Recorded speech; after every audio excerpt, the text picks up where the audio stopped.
Welcome to the Lyfe Be podcast. In every episode, we dive into the most relatable aspects of life, helping you navigate the complexities of our contemporary world. Let's get started.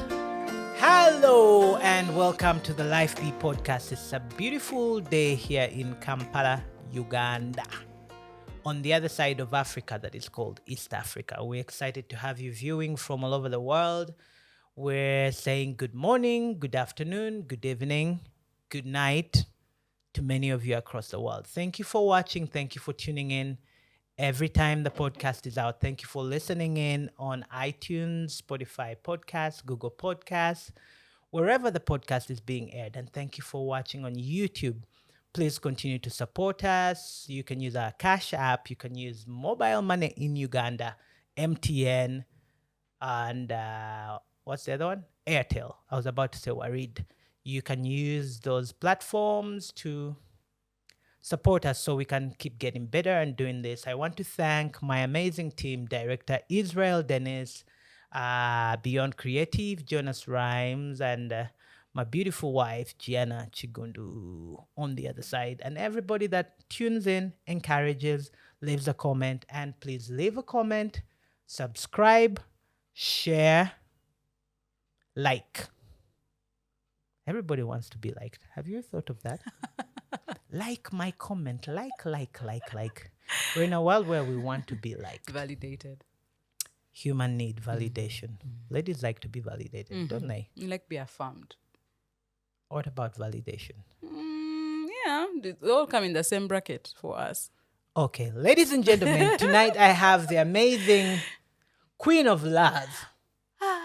She's called Solome Basuuta, the Queen of Love. We're going to find out more why she's called the Queen of Love and kind of just dive into her life. Love life and life and know who Solome is on Lyfe Be. Yeah. Welcome, Solome. Thank you so much, Minister. How have you been? I have been good. Slow start to the year, but a good year. Okay, you're one of the very few people that call me Minister. Are you serious? So if I was somewhere and I had Minister, I would know. Those are people who? There's like 4 people who call me Minister. Aww. So when I hear Minister, I know that's Solome or whoever. Hi, how are you? Good to have you. I'm good, thank you. Here. It's been a good start of the year. Yes. And tonight we're on podcast number 8, I think. Woo! Yeah, it should be 8. So well done. We're moving steady and slow. We wait for the 100th episode and we celebrate. We will. We wait till 100 to celebrate. No. The 10th episode. Maybe. Yeah. But it's been a good journey. That's and good. I'm grateful we've gotten lots of feedback from the topics we talk about. Drug abuse, esteem, all these things. There's very many people out there suffering, and we try to be a voice of honesty to those that cannot speak up and to be a voice of comfort for those that need somebody to affirm and comfort them, and just people who start conversations. Like I was telling you earlier on, I'm the person who, I said earlier on, people like to complain. It's a natural human thing. Everybody complains, but I like people who complain and then there's look a solution. for Yes. Not complain. Yes. So when somebody starts to complain, I listen because I have learned through studying and counseling and all that, complaining is actually not a bad thing. So I've learned to listen to people who complain. And while I'm listening to them complaining, my mind is trying to put the pieces, solution. So I decided if I can't do anything else about the complaints, I can have a conversation. Then I get the conversation started, and then we can find a way to solutions. And that's what we do at Lyfe Be podcast. We have the hot topics, hot as in fire, but hot we also see as honest, open and transparent That's conversations. great. And That's that's why we have the Queen of Love tonight to haven't give heard us that in her a while. version of honest, open, transparent conversation. Absolutely. Let's go. You're welcome. How Let's have you been? Good. I've been good. Oh my God. You've been doing shows. I've been doing shows, yes. As of last year, I started a weekly show that I do called Solome Live. Okay. So that's been running since last year and soon starting again this year. So that's been happening. It's really been my biggest focus, really, Solome Live, and getting it off ground like something that you're beginning for the first time. So learning here, failing here, growing here, celebrating the wins. So it's been my baby, still my baby, that I'm growing with the team and the people that I work with. And so it's been going fairly well. And as, of course, each time you're going to a new year, you're thinking, okay, what next can we do with it? So that's what's happening with it. But I'm good. I'm really, really good. Life has graciously been very good to me, especially Life this has year. been. Sorry. Is. No. The whole life Yes. and then the word be. Life. Be. Minister, stop connecting things. Stop connecting things. Anyway, You're saying life has. I know. No, but I've been really, really, really good. Like I feel like I'm in such a good place, like where you feel emotionally, mentally, you kind of see where you're going. You know what you're doing. You're in touch with who you are. You're authentic with who you are. There is no internal conflict. Like, am I this? Am I this? Am I, that identity crisis that sometimes can come at whatever age, even at 50, people can have identity crisis. But I'm so glad that I'm in a good place. That's beautiful. And I love where I am. That's great. Have you had an identity crisis at any time? I know, right? Identity crisis. It's the one thing that I struggled with for a long time. And because the way that I grew up, I'm a last born of 5. The baby of the home, or Mugalanda, as my mom calls me. And so how I grew up, me as the last born, not generally speaking, but me, I grew up following people. I follow my brother. There's a brother before me. So what he would do, I would do when I was young. He was into playing ninja. Hence, I play. But anyway, he was one who I could play with anyway. So I'm playing ninja. He's into basketball. Then I follow him. I learn basketball. He's into this, then I do this. Even when I did computer science, really, it's because my brother did computer science. I said, maybe I can do. So that's how I lived. Following people, following crowds. Following what's the in thing. Let's go with that. Even growing up as a church girl, what's that? Like, so you'd ask me at that time, also, Solome, for you, what do you think? Because I would keep regurgitating what someone else has said. And then I make it my own. Then maybe it's me. So I think for me, I really had an identity crisis at a certain point in my life where I was just feeling, but Solome, who are you? Like, what are you about? What is it that makes you you? And I have a dear friend of mine who I do life with. And there's a time she told me when she used to manage me at that time, she said, Solome, I feel you need to really sit with yourself and ask yourself, so Solome, who are you? Wow. What are your likes? What don't you like? What are you about? Like, really ask yourself. Because for me, I never grew up, like in the African setting, you're not there thinking, oh, let's sit and reflect. Who are we in the world? Like, it's like, go with the flow. Go from secondary school, whatever. Like, go with the flow. So I really never sat to ask, what do I want? Even when I did computers, it's never what I wanted. It was like, I didn't know what I wanted, so what my dad told me I wanted is what I wanted, so I went with that. So it was really, that's how I lived. So I think for me, identity is like, I can't even see it in other people where I feel like you need to sit with yourself and ask yourself these questions because I had to do it for myself. And so to be in a place where I really, generally, I know what I want. I know the things that are Solome, the things that are experiences that I've learned for people, so I've taken that up, and that's okay sometimes. But yeah, so I'm in a good place in terms of identity. Okay. So there was the whole thing about, it was on an interview, I don't remember, was it 2017 or something, where Solome said she had a mental breakdown or something. Yeah. Do you want to talk about that? Yeah, I did have, and I think that, I think the interview happened after. It was actually that happened in 2019. Oh, okay. So 2019 is when I kind of had a real dip in life. I was doing music since 2015. I had started my music career. Things were going well. A few bumps here and there. But generally speaking, I was moving. Things were moving. And then that year, I got detached. It was like, things were not connecting. But I did. You see, at that point, I really didn't know that I was detached until my team sat me down and they said, Solome, there is something off. And it's really good to have people that you're accountable to. And if it's your team, even the best thing. So for me, they sat with me and they said, Solome, there is something off. You're not engaging with the things that we are doing. You know, they're saying, oh, now they're saying longer. Now we're going to do this. But Solome is not. And usually I'm 1,000% in anything. I go 1,000%. So when you don't see 1,000% from Solome, you just know, something is off. Yeah. So they noticed that and I didn't. And they said, Solome, take time off. So I thought I was going to take like 2 weeks, you know, just a break, think about things. What?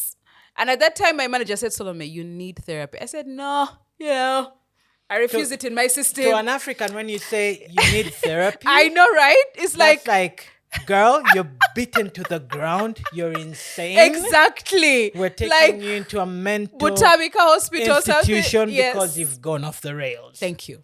Yeah. Thank you. And for me, that was the thing. And when you don't grow up seeing, you know, people who are, you know, taking therapy or counseling for that matter, you're thinking, I don't need this. I'll be fine. Happy-go-lucky Solome will be fine. So I took 2 weeks off or 3 weeks off for that. And I thought it'd be just a downtime, get in touch with myself and that. But actually, it didn't take 3 weeks. I think I took the 3 weeks, like maybe, for example, like in March. It was actually early in that year. And I started therapy. I said, okay, eventually, Solome, let's, you know, how they're dragging your feet like, geek. So I went and just sat with a lady who is now my therapist since 2019. And she said, okay, so what's happening? How are you? And for someone to ask you, how are you? And sometimes you don't even know how you are. It's like, I don't know. I think I'm fine. I think I'm fine. But as we dug deeper, there were just things that I was not aligned with. First of all, I was struggling with people pleasing. I was like, people. I can't move until 20,000 people say yes. I can't do this, you know. And then I'm idolizing people, so I'm in their shadows. Like there was just so many layers about Solome that came from childhood, that came from the spaces that I was in, the things that I took on. And so there was just a lot of layers that needed to be peeled off. And so when I said therapy, I was doing nothing. That's all I did. Wake up, go to therapy. Wake up, go and talk. So I didn't have the things that I held on as crutches. I call them crutches. Yeah, because they're things that the things we held on to and thinking, oh, my family, I'll never breathe when you're. I really don't believe in that. Like, oh my gosh, if I don't have this job, you know. So all those things were removed. I was not in music whatsoever. I was not everything had been removed. I would run mad. Thank you.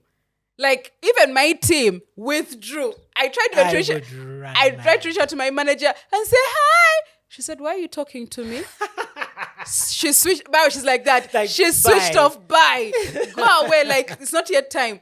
Oh, my God. Everything was removed. And for Solome, who has both parts melancholic and very happy-go-lucky, the happy-go-lucky was like, freaking out. What is happening? What is happening? Oh my God, there is nothing that I can lean on. There's nothing that I can. And so that was nerve-wracking. So I went in a deep, like I was depressed. I used to wake up in the night anxious, like my life is failing. Oh my God, how old am I? I'm above 30. What am I doing? Like I went like, you know, just thoughts in my head that I couldn't sleep. And then I was depressed. Then you're sleeping throughout the night. Like I would do days of like, you sleep through the night, then you wake up, then you continue. And interestingly, this is happening. And I live with my parents. My parents had no idea whatsoever this was happening. Like in their daughter's life. It was like, so that's the season where I really went in a deep and had to ask the difficult questions and had to face Solome in the mirror and say, okay, Solome, there is a problem. Let's deal with it. And I like the space of therapy. It's very safe. It's very you're not rushing to deal with things slowly. And interestingly, that took 7 months. Wow. Yeah. And so like by the end, I think by month 1, they'd be looking for me with police. Where's it going? He's on some mountain. Man. 7 months of no work, no nothing. You're seeing your friends going ahead of you in music and putting out projects and you're thinking, I'm being left behind. But I needed to do this because eventually it would be, I think, my downfall later in the years to come if I hadn't dealt with that. Yeah. True. You know the beautiful thing with that? That God actually kind of does that to us. Yes. And to us, it's very painful. Yeah. Because by the time God gets you into that space, he actually has to yank everything from you. Yes. Because it's been like, child, you need to, and you're like, child, you're like, devil, go away. Like, child, I bind you in the name of Jesus. God has suffered with us. Child, the devil is trying to distract me. So I know. he will take you. When God is going to use you, one of the first things he does is he will isolate you. Yeah. We look at one of the generals in the Bible. He says, go to the land I'll show you. Go away from your family, your father and mother. kinsmen. Yeah. Like, leave your family, your familiar, and I'm going to take you to a place that you don't know. You don't even know. To deal with you for a greater good. Yes. And normally that's something that's hard, especially for creatives, because a creative's mind is constantly creating. Yeah. I'm the kind of a person, I'll be in a meeting somewhere. If the meeting is supposed to take 1 hour and it takes 2, Your mind starts. by 1.5, Yes. my mind is working. This song, I'm supposed to do that. It's not that I'm not present. Yes. I'm multitasking. Yes. I am in the meeting Yes. and another meeting Yes, in my it's head. happening in the head. 'Cause I it's get like, that. I'm like, okay, I'm buying the time I'm losing here, but at least I'm doing something with it. And then you get out of there. If I'm seated in the car, I'm thinking, I need to do this. Yes. I'm on my phone. I need Yes. to do that. Yes. Oh, I need to call so and so. So Yes. as I do this, hi. Because as a creative, You're constantly, in the works. Yes. Whether you're working or not, you're yes, working. Yes, Even in that your is so sleep, you're true. like, okay, I need to get up. So I Yes. get it that's so hard to Yes, be away from people you love. Yes. To be away from things you love, especially Yes. music for a Yes. musician. Yes. To be away from friends and a team that is your support system. Exactly, yeah. That's so hard. And I think that's why people don't like to do those things, because they feel like their life has been taken away. Yeah. But sometimes we have to lose ourselves to be able to gain us. Yeah. And to gain where Yeah. really we're in a healthy space to Yeah. be able to service and serve those That's that we care true. about, and be creative again with a fresh Exactly. mind, with a fresh spirit. Yeah. I tell artists, I was talking to a few people, and I was telling them the problem we have as creatives, we never pull back to refresh. And we never realize that performance is actually a spiritual thing. Yeah. You don't just give physically. Yeah. You give physically, mentally, Yeah.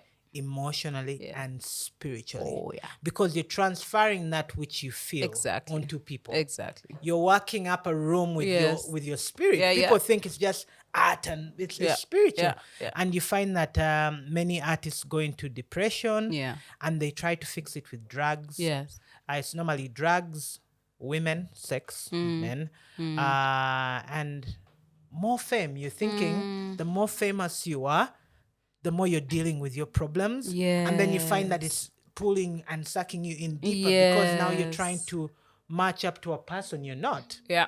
And I think that there needs to be a creative space for people a space for creatives where they can go and get help. And I think somebody out there needs to start it for Ugandans, because many of our brothers are not doing well. We need, and I think it's so good that you spoke about that. We need those spaces, generally for anyone anyway, but mostly the creatives, because we don't like asking ourselves important questions or hard questions, or reflecting on, okay, so I've been doing this, so this year is going to be the 9th year of in music officially, but for that many years. But to ask yourself, like, okay, so I've been in the music industry 8 years, 9 years. Is this what I really want to do anymore? Is this the direction I still want to go? Okay, yes, I may be famous, or I may be having albums out and things are going well, but is this what I really want? Is this where I should be at this time in my season? Like, sometimes you don't want to ask those questions because you're thinking, no, this will slow me down. Oh, this will I don't want to delve into. Sometimes we don't want to look at ourselves in the mirror and deal with the things we need to deal with. So those spaces are really, really needed. And they are not there as per se, like, oh, it's a space for creatives, come and offload. But like the therapist that I work with, she's worked with other artists. So she knows the industry, so she knows how to deal with creatives. And so for me, if you're going to listen to this and you're creative, take time off. I do that end of the year, a few weeks off, I'm not working. And it's okay. You're not working. and then you reflect, and then you just, you take one day off a week. Sometimes as creators, we're like this, as you say, in and out, you're literally on the go. Yeah, but I'm so glad that 2019 happened now. Now I'm saying it, then it was not. In retrospect. Thank you. And now I'm so thankful that happened, because it's been such a foundation for me to be emotionally and mentally well. And there are times these days I go for therapy and I'm saying, then this and this. She says, but Solome, do you see how far you've come? Because for me, it really was a thing of like, oh my God, I can't move. There are things I couldn't move on until people said this, yeah. So it was a bit dangerous where I was. So I needed to take a pause, a long pause of 7 months. That's beautiful. Look how you turned out. I know, thank you, right? And now you're a crusader for health. Yeah. You're a crusader for great mental health. Yes, That's beautiful. absolutely. So let's go back Yes. to music. Yes. You're the last born, Yes. and naturally you've had a kind of a blueprint of your life drawn out for you. How do you move into music? Is there musicians in your family, or because I remember when you were in school? Yeah. I'm not that old, but I remember when you were in school, you used to dance. Yes. Yeah. Yeah. That was college school, right? I still have a good memory. There You you used go. to dance. Uh-huh. You used to put on orange overalls. Yes. Was the group called Steps? The of Steps Praise? in St. Francis. Yes. See, I have a good memory. And then you sang a bit in school choir, Gayaga. Yes. A A whole lot through my guys, actually. Yeah. So what drew you into music? Not just dance, but more music. More the music. Yeah. I think, like you said, a blueprint before. So my dad is in Kampala Singers. He's making 89 or 90, daddy. Anyway, this year. So he's in Kampala Singers. So when I was growing up, I went for all his shows. Okay. And so my mind was like, you can What's sing. your dad's name? You haven't He's told called us. Professor Paul Mugambi. Hey, see. Yes. We And salute Mrs. Lydia you. Mugambi. We salute you, Professor Paul and Mrs. Lydia Mugambi. Okay. So I saw him in that space, and then also seeing my mother. She's she's in the artsy side. She's an artist, visual artist, painting and whatever, but also she was into the arts. She acted in National Theatre. She was in a group, and she sang. The name I keep forgetting, not melodies, they are called something, I've forgotten. But so I kind of saw that. But sometimes as a child, you don't know that those are things that are being imprinted on your mind. Yes. And so sometimes later on in life, you start to do things like, this is natural, but it was kind of imprinted on your mind. So I feel like that comes from there. And then also, the spaces I was in. So like you said, I entered, let's start from Kitate Primary School. I was in the actor, best actor. Anyway, let's put it that way. So that, and then I went to Gaza High School, and I was in music, dance, but music mostly in the choir. Did you like study, read? No, I didn't do music at that time. Sometimes Okay. I wish I had done all those things earlier on. It's okay. My child shall do them. I know. No, Bambi, there will be who they'll be. Let me not project my things on them. So guys, I was in the choir. But even in the choir, you were kind of, your ear was trained to hear music and to read music and to think classically, because I feel like that started there. And then I transitioned to Makerere College, which I'm so glad my parents did, because I thrived even much more. I think because my creative side was like, what? Paradise. It was like, let's do this. We're here.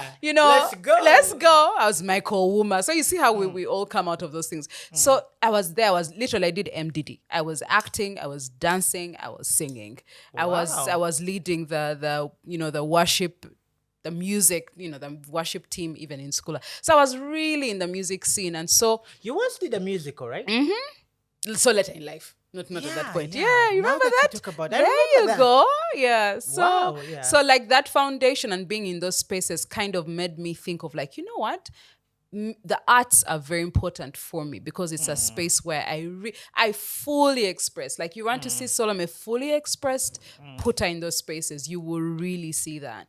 And so I think that is where like I started to be kind of created. And when I went out of Makerere College, then I went, working, yes, but then at St. Francis. And at that time, Uncle Ben was just like, he put out all that platforms for you do so many production and Christmas productions. And then in there, I was also doing, again, MDD. Was happening, still singing, acting, dancing in all those productions. So I think for me, spaces and also growing up kind of formed that thing that made me start to think, you know what? Music is very important for me. And then I eventually transitioned. I wasn't acting a lot or dancing. Yes, I can dance, guys. Yeah, somewhere in there. But wow. Yeah, so I transitioned later on, of course, through church, and then the transition happened in 2015 officially. That's when that happened. Okay. Let's go back. Yes. What did you study in school to be? So school, we did sciences. Why did we do sciences? Because we wanted to prove a point that we are a daughter of a mathematician. How can it be said of Salome that you didn't do that I didn't do science? So I did PCM economics. How do you do that? Why do you do that? I really failed badly. I got 5 points. I'm not scared to say that. I was about to say you had quite a brain. I know that brain. Physics, chemistry. Physics. I know those are really heavy. Math.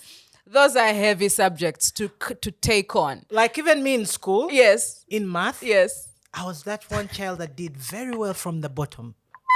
Like all my marks mostly started with a zero. With a zero before. So I was like the foundation of the whole examined class. Okay, I was like better than zero you, something. To show I was one of the beginners. Like I set the ground for all those that got 90. You are a good foundation. Yeah, I was a foundation guy. I feel you. So I did PCM Econ. Never to do that again. Never, ever in my life will I do it again anyway. No, but I did that out of I didn't know what I wanted. So my dad said, oh, you could do PCM. Oh, okay, let's go. So I did that. And then after that, I transitioned. I didn't do so well. Didn't do well, Salome. 5 points, 1 in GP, at least English. We know English. And then I went to Makere, but I didn't go straight because I didn't have the points. So in there, in the limbo, I don't know what to do. Oh my gosh. But my parents were really supportive. I'm so glad when you have guardians and parents who support you in the ups and the downs, it's a blessing. So they said, you could do a diploma in computer networking. I didn't know what I wanted. So I said, yes. So I did computer networking in Makere University. And I don't know where the story flipped, but as the best, one of the best students in that class. I don't know, something happened. I know it was a spiritual thing that happened for me. Were your exams online? Yes. Okay, you did computer what? So I eventually did computer science. So I first started with computer networking as a diploma, then transitioned into computer science. And still computer science, I did very well. So... Okay. And practiced it actually for a while in Bank of Uganda. I did that for 8 years or so. So I that's how that happened, I really wasn't like after school you're thinking, oh, let me go and do MDD. It wasn't there. It was like, no, I hadn't seen it. So even these days, like I think the last I saw an interview, Kenneth Mugabe, and he said, oh, I did MDD. I was thinking, how did I not think to do MDD? Like I do, my mind, the blueprint, as you say, before the firstborn was in maths and sciences and biology. The secondborn was in maths. The thirdborn, she's a surgeon. The fourthborn, who I follow, is in computer science. So my blueprint was like, I think sciences is where we should remain. Yeah, so that's how I happened to do. So you such heavy courses. You end up in the bank. Yes. Bank of Uganda, biggest bank in the country. And then you leave after how long? 8 years. After 8 years, you said, I'm packing my bags and I'm leaving. What happened? Yeah. Oh, man. The bank was, I think, very good training ground. Like a lot of what I learned in the bank, I actually use on this side. Okay. So at a certain point, like I think 2 years before I left, I started getting uncomfortable. Like... Is this it? Like, am I going to be doing this all my life? And please, the bank at that time, I don't know how it is now, but at that time, the bank was a very good employer. Very, very good. Of course, like you are at the peak. Thank you. Like of employment, like you're working for a bank. The Bank of Uganda, and not just a bank, not the bank. And so your monthly salaries, the loans, the percentages are really good. The opportunities of growth are really good. And life was good. Opportunities, by the way, life was like a friend of mine. We keep joking that, oh my gosh, if we're sitting in the bank, the money I would get there would like fund this music that And sometimes get you're this. struggling with. Get this, you were Yes. young at the time. Thank you. I know? was. That's why it's Gosh, like, why did you do this? Why did you know? just wait a bit? But I started getting uncomfortable, like in the 2 years before I took the leap. So I got uncomfortable. And I was thinking, is this it? At that time, I was in a department, communications department. I was dealing with the website. And my system was like, so how is this impacting people's lives? I reached that point in my life and I was asking myself, how does this impact people's lives? How Then does now you are desiring to be a person that adds on to onto people's lives? Like when I do something, what does it do for you? Does it transform your life, your mind, like something? And I was thinking, website. I upload your rates. Maybe in there it helps your business. Great. But it wasn't. My mind was like blank, like, no. There is something that I'm not, I wasn't fulfilled. It's something I found out that I really like feeling fulfilled and like I'm fulfilled, like something, I'm doing something. purpose. That's when the purpose conversation started in my mind. What is my purpose? What was I born for? What is, like, okay, all this, how does working in the bank just feed into the whole bigger picture that God create? And so when I said those questions, like from there, it was like, I want to live like that, just being uncomfortable, you're not settled, and then work side going deep. I wasn't really working well, I wasn't engaging well. And so a few conversations with my pastor at that time, Apostle Moses Mukisa, and leaders at that time, and just the spaces I was in, I just feeling there is more to my life than where I am. So you woke up one morning and I woke up said, literally, I am living. I don't care about your salary. You can take all your money. It's a lot of money, but no, I am getting out of here and not returning. Bye, bank. Okay, not the way minister did it, but yes. Essentially, that's what I did. And my supervisor at that time really sat me down saying, Solome, you're making a mistake. You're going to come back to us. Wait a bit, take a sabbatical. But at that point, my mind was like, this is what I want to do. I'm going for it. Looking back, I would have done it better. Absolutely would have done the transition better. But at that time, with the understanding that I had, I took the leap, jumped off the cliff, talked to my parents that, oh, guys, I'm leaving the bank. At that time, I had something that I was going to do. It didn't pan out. Interestingly, how God works.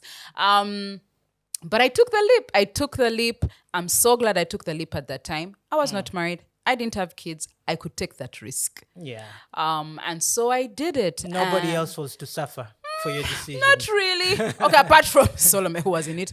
And so I did it. And 2015, I took the leap and left the bank after I did my maiden concert that year in May. In September, I left. After I did the maiden concert, it was so clear to me.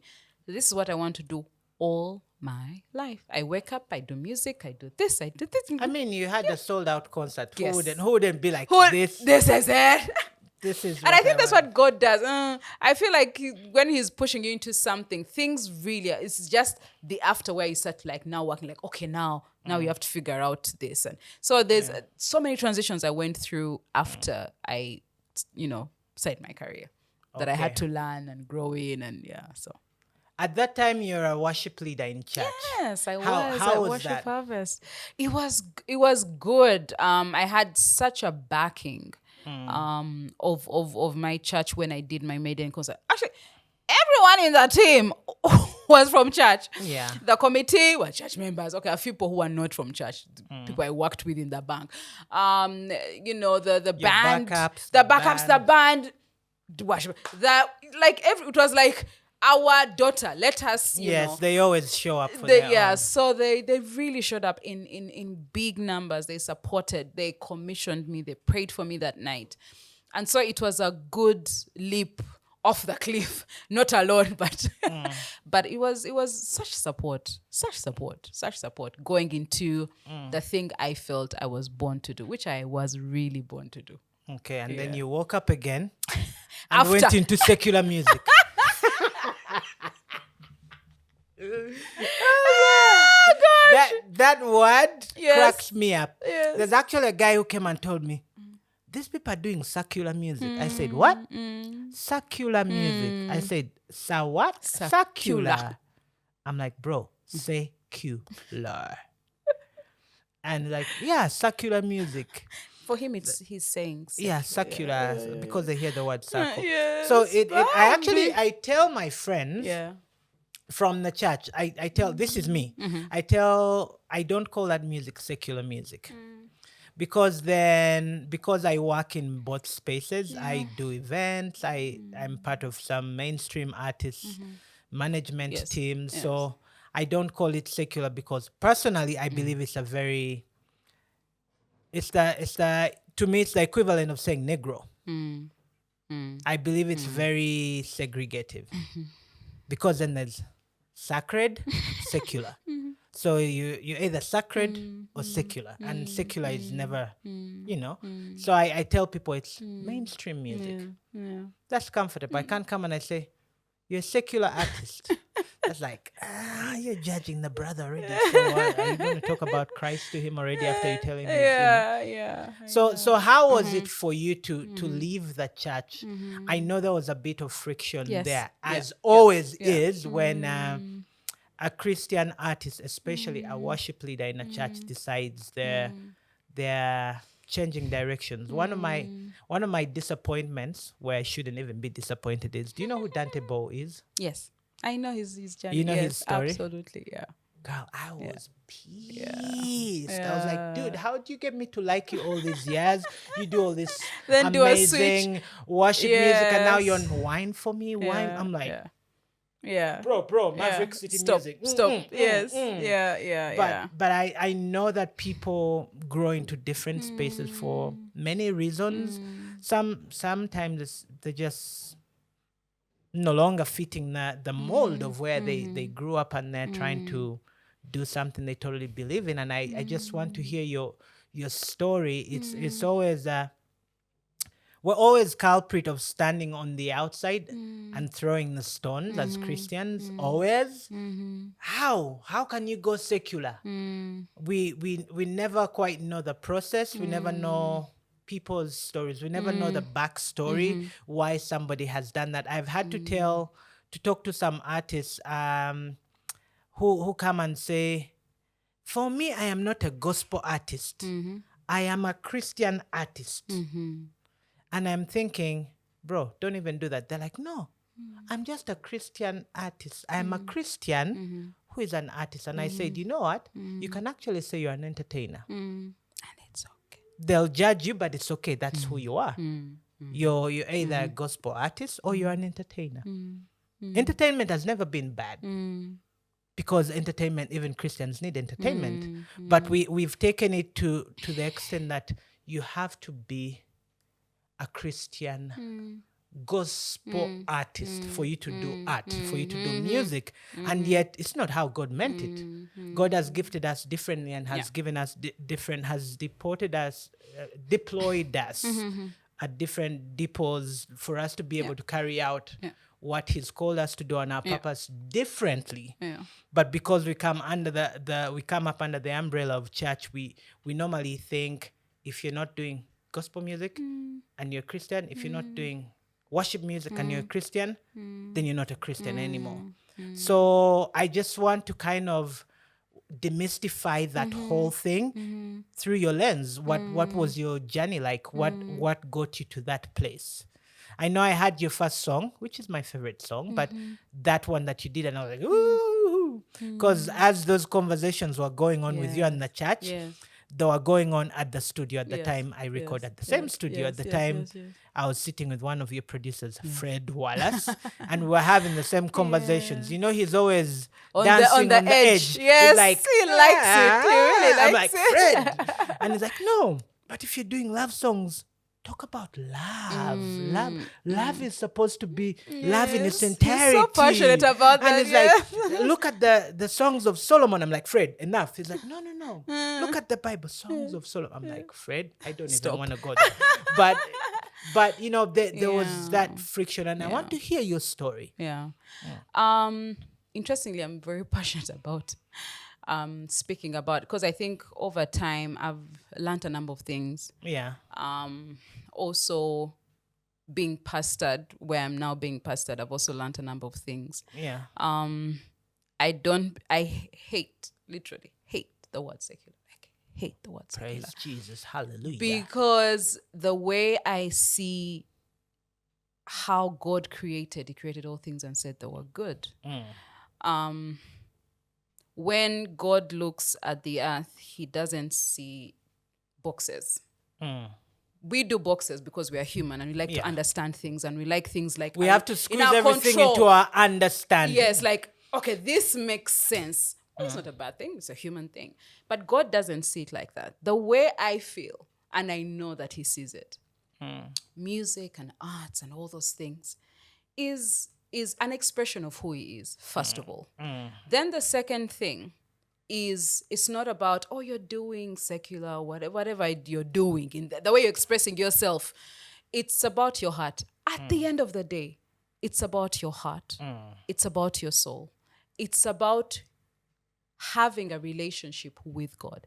Now, everything else that comes from that foundation is in him. You can't say we have a gospel accountant. We can't say we have a gospel doctor or a gospel decorator. You know, it's people expressing themselves with the things that they have already in there. The thing that differentiates, which we then put in secular, is the heart. So where is your heart leaning? You know, are you walking with God? Do you have a relationship with God?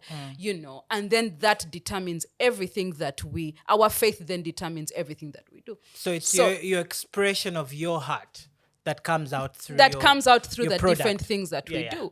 So at a certain point, I say, oh God, I said, no, guys, I'm just an artist who expresses myself. So I know, and also I've learned the space that I've been called to. Before minister, I can confess, it was so uncomfortable. Even the time when we did Can We Stay?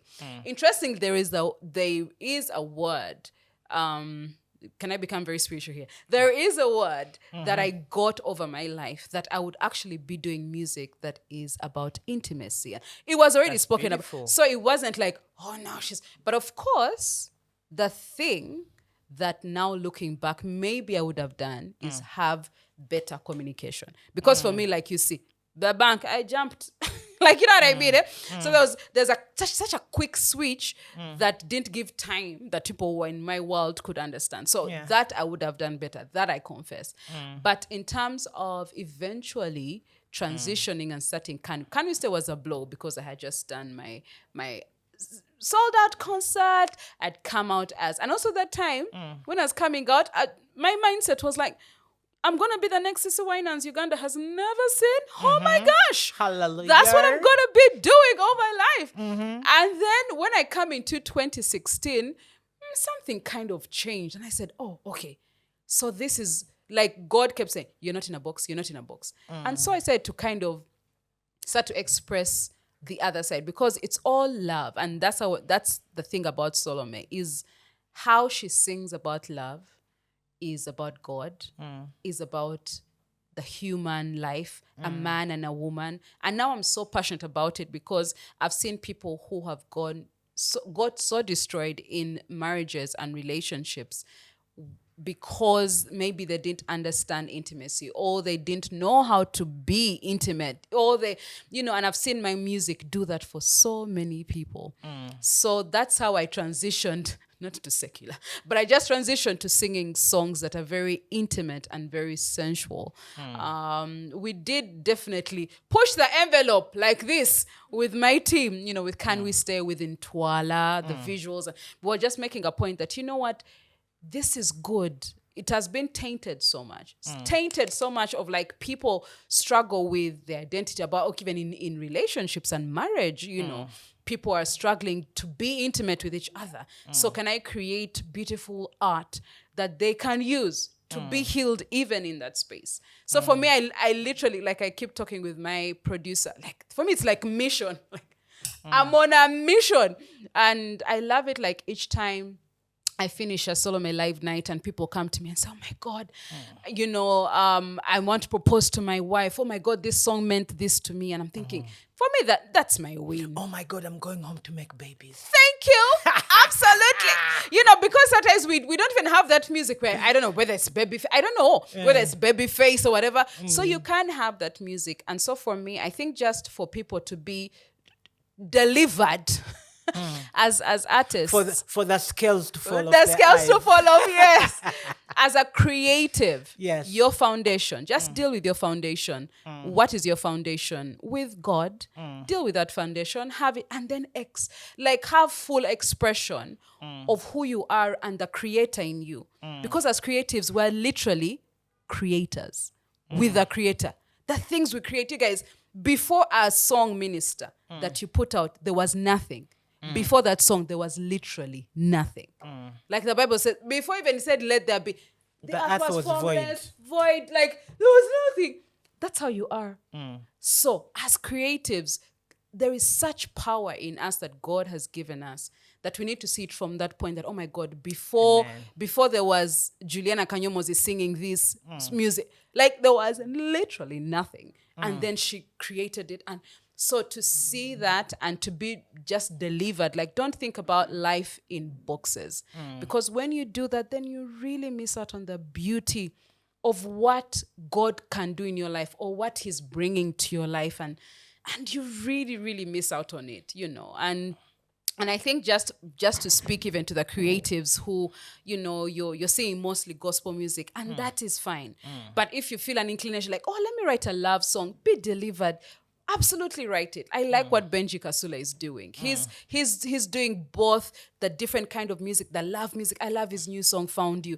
And I'm thinking, please go and do it because it needs to be there. It needs to be there. It needs to be there. You need clean love songs. You're not, and it's a beautiful thing when you're creating from, and the source you're creating from. It's a really, really beautiful thing. Yeah, but I think that transition, looking back, I would have done it better. And as anyone who is transitioning, I would sit them down and say, you can do it better, so that for the church to understand or for, and communicate better. Because right now I'm under a pastor.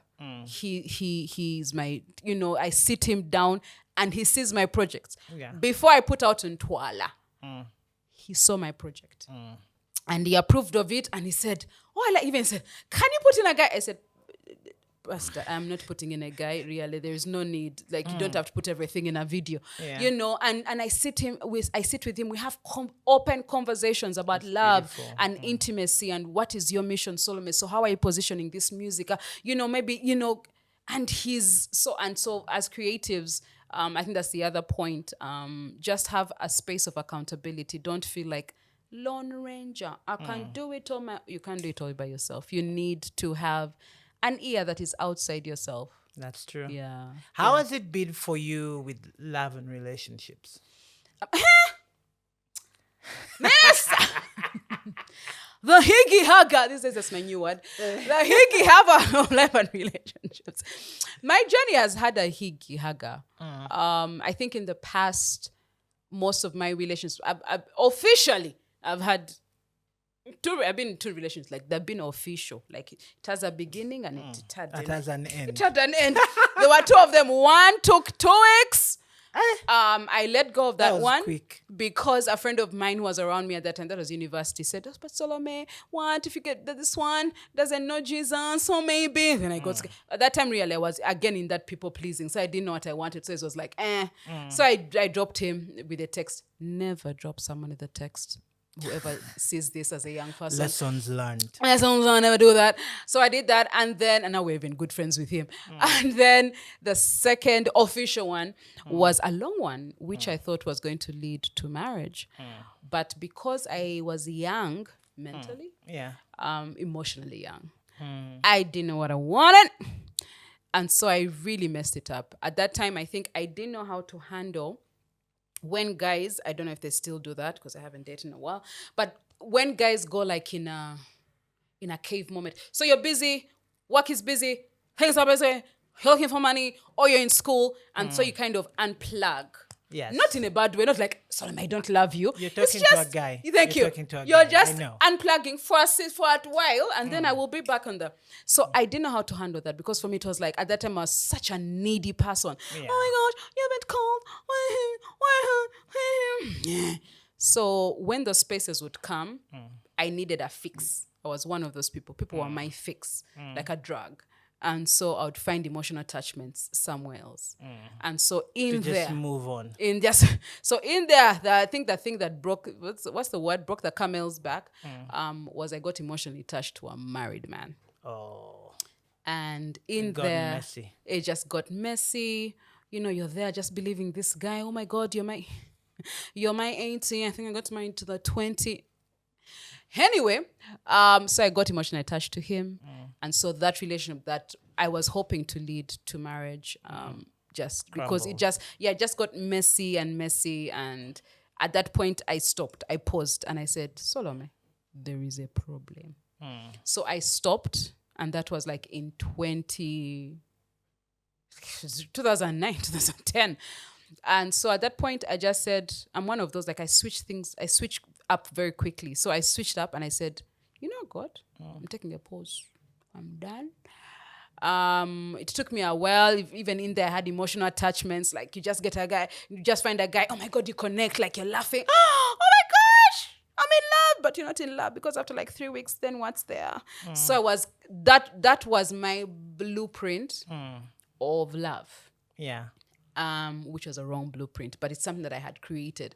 So it took me a long time to kind of also heal from that. Therapy absolutely helped to kind of heal from that and find myself and find what is God really telling me. And that's how I birthed my first album. Oh, that's beautiful. Yeah. So that first album, all the songs that you hear on that first album, I'm talking about God. They sound very lovey-dovey. Like people love Nzani. People love dance. That's why I like writing songs that are double-edged. But most of my first album was literally coming out from a space of, you know what?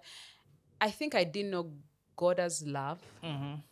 So it was the whole discovery process. Yeah, it was a discovery that brought on those songs. That's And so I put out that album. And even these days when I really write music, I really write from that foundation, because that's the foundation that I really know. Pure love. Yeah, even All In, the song that you hear, I sing it double-edged. It can be as a human experience or a God experience. That God is saying, I'm all in to love you. You may misbehave, but me, I'm all in.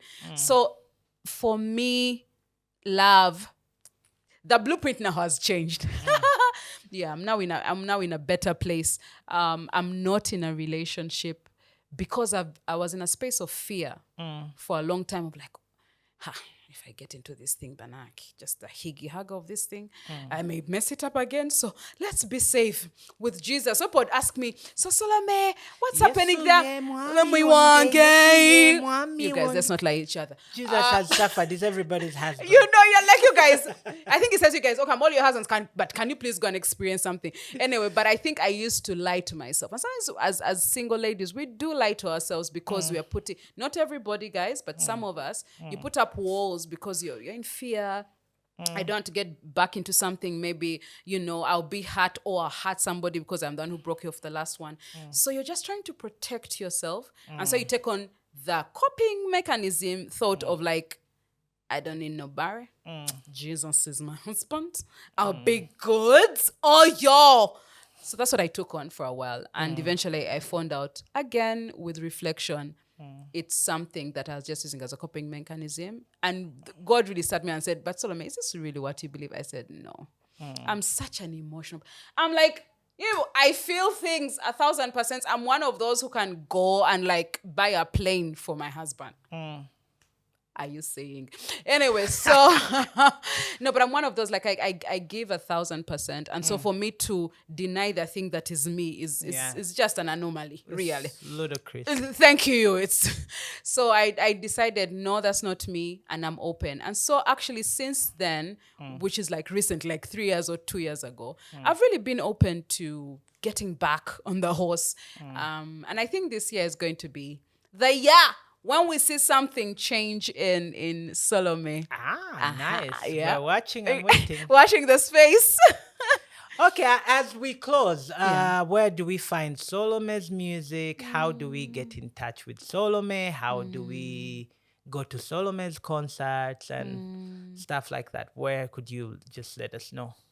So, all my music in this day and age is online. So Spotify, YouTube, iTunes, Apple Music, Boomplay. Actually, yes, on Boomplay. The different type, wherever is comfortable for you, look for Solome Basuuta. How do you spell that? SOLOME BASUUTA. So you can find 2 projects there and a few singles that are there. But my first album and then the latest EP called Let Me Love You, very sensual music. So you can find my music there. Or you can even just DM me on Instagram, YouTube, all those, Solome Basuuta. And definitely come through for the Solome Live Night. It will be such an experience that you will love. You may even leave and just propose to that girl. You know, you'll be healed. But just come through. It happens every week on Wednesdays at Salama Spring Apartments in Bugalabi. We start around 7:30 and we're about to resume in a few weeks' time. So definitely come through. If you're not in Uganda, I'm so sorry, but you can find all the clips online that you can enjoy. And maybe I'll be in your city soon. Just never know. Sure, that's Just never beautiful. know. Thank you so much, Solome. It's Thank been you, wonderful to Minister. have you and have these conversations. Absolutely. And thank you, our dear audience. Thank you, our friends all over the world, friends in Kampala, Uganda. Now you know a bit about Solome. We tend to see people online and make up our own minds about who they are and what they've been through. But she's been here and she's told you her story. Do you have a story you want to share? Reach us, email us, DM us, and let's have this conversation. Thank you for watching and thank you for tuning in, liking, sharing. Click that bell so you know every time that we are live. We're glad to have you be with us. We're glad to do life with you and to share life, whichever way it is, at Lyfe Be. God bless. Bye. Bye-bye. Thank you for tuning in to the Lyfe Be podcast with Sami-K. Your support means the world to us. Please leave a comment, subscribe, and share to help us grow and continue bringing you valuable content. We appreciate you.